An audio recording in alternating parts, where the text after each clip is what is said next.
Hi, my name is Lewis Weber. I'm a behavior analyst and I work throughout Sarasota County schools. In this segment, I wanted to talk to parents about motivation for learning, that is, for your children to learn under the current remote education situations that are being presented right now.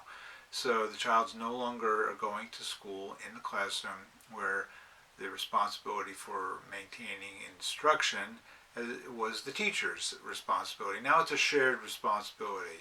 The teacher's responsibility is the same as before, but because the child is at home, parents have some contribution to that responsibility. And what I wanted to do is talk about how parents can help teachers and help students stay engaged in education when education is not rewarding enough for children to participate in. Okay, so what do we do? Well, not too different from a classroom situation. We have lots of students who don't want to participate in education and they find all sorts of ways to get out of it, sometimes with aggression and sometimes with classroom disruption, because they know that if they disrupt the classroom, the teacher has to attend to that student and do something to help that student. Sometimes a student acts in an inappropriate way and is asked to leave the classroom for a brief period of time, all sorts of ways. Sometimes a student just puts his head down on the desk. So there's all sorts of ways for a child to not participate in instruction.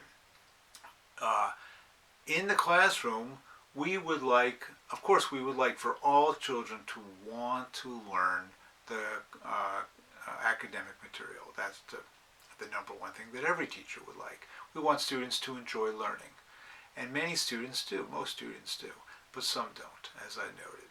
So what do we do in classrooms to help those students? Well, we have introduced something called Positive Behavior Intervention and Support, PBIS. It is not a new idea. It's been around for 20, 30 years, and the idea is to provide classroom motivation that goes beyond just the value of the instructional content. So when a child is finding that learning is too challenging and the learning itself is not motivating the child to continue to participate in instruction, we put in a program of support. It might be a point system. It might be some kind of star-based system where the student earns points that they can then exchange for some rewarding item or outcome or activity.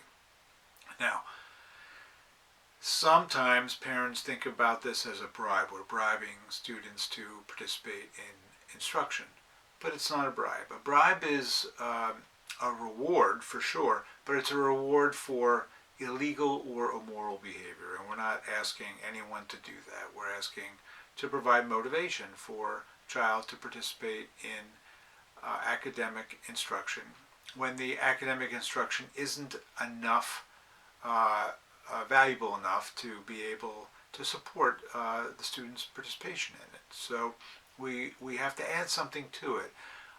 In the same way, really, that people work for paychecks. Now, I enjoy the work that I do, but if I didn't get paid for it, it would change a lot about what I'm doing. So I do get the natural rewards of helping teachers and parents and students and so forth, but I also get rewarded with the paycheck. So with instruction, educational instruction, we have to sometimes add to that reward base. It's not just the learning.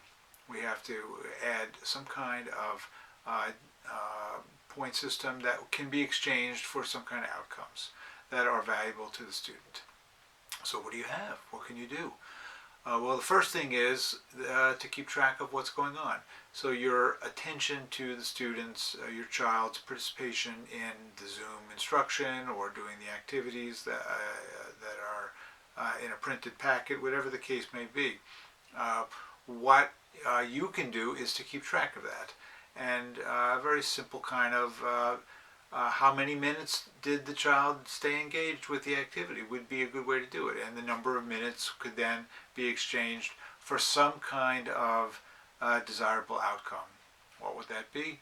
You have to determine that, but come up with the list. And it would be nice to work with your child in coming up with a list of things that they could use the points for, in the sense of exchanging them for something that's valuable.